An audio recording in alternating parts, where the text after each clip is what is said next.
নিজে কইছিল 5 থেকে 700 কোটি টাকা দেবে। হায় রে চোর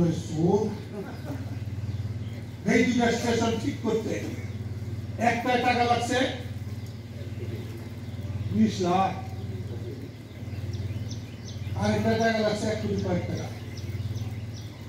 আর তারা বলছে যেহেতু এখান থেকে ওখান থেকে এটা ওটা আইনা আমরা এটা বানাইছি, আরো 10-12 কোটি টাকা সব মিলে লাগবে। 10-12 কোটি টাকা আর 500-700 কোটি টাকা একটা কাজ, এটা এগুলা কাজ কার বাবা সব সময় সব প্রজেক্টে এইরকম টাকা চুরি করছে।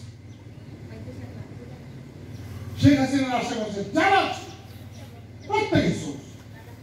তার পিয়নের বলে 400 কোটি টাকা, তার যে চা খাওয়াইছে তারও বলে 400 কোটি। আমি তো চাই আমার লেখালেখি করেছে, আমার গাড়ি চালাইছে, সে ভালো বাড়ি থাকুক, তার ছেলে মেয়েরা লেখাপড়া করুক। আমার যদি 1 কোটি থাকে তারও 2 লাখ থাকুক, 3 লাখ থাকুক, 4 লাখ থাকুক, 5 লাখ থাকুক, 400 কোটি টাকা। কি জন্য বলছে? উনি বালা ওনার পিয়নের 400, আর উনি বালা হইলে পিয়নের 400 হয়? উনি চোর হইলে সে পিয়ন চোর হয়। সত্য কথা ভালো লাগে।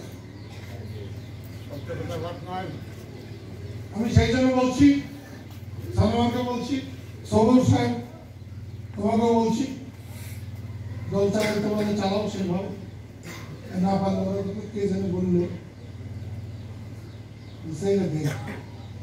কোনো অসুবিধা নেই। এই আজকের বর্ধিত সভার প্রথম ভুল যে তালিকা নাই, আমাদের সামনে তালিকাটা সামনে একটা মাস্টার, তার 10টার সময় মিটিং দেওয়া হয়েছে, দুলাল মাস্টারকে দেখলাম 11:20 সময় দুলাল মাস্টার। এই নিয়মগুলো যদি এই নিয়মের পরিবর্তন না হয় তাহলে আমাকে আল্লাহর রাস্তায় তোমাদের সবার কাছে বলছি, বর্ধিত সভা এই জন্যে একা সানোয়ারের কোনো দায়িত্ব না, একা সবুর খানের দায়িত্ব না, একা আলমগীর মিয়ার দায়িত্ব না, সবাইকে বলতেছি যে এখানে আমাকে পাওয়া যাবে। টাঙ্গাইল জেলাটাও বিশেষ করে সৌফিকুর দুর্বল, সব থেকে বেশি দুর্বল, বাসা নিয়েছে দুর্বল। বাসায় সবসময় আমাদের সংগঠন খারাপ ছিল, তাও যেখানে আমার সংগঠন নাই, টাঙ্গাইল শহরে দুর্বল, তারপরে দুর্বল হলো শক্তি।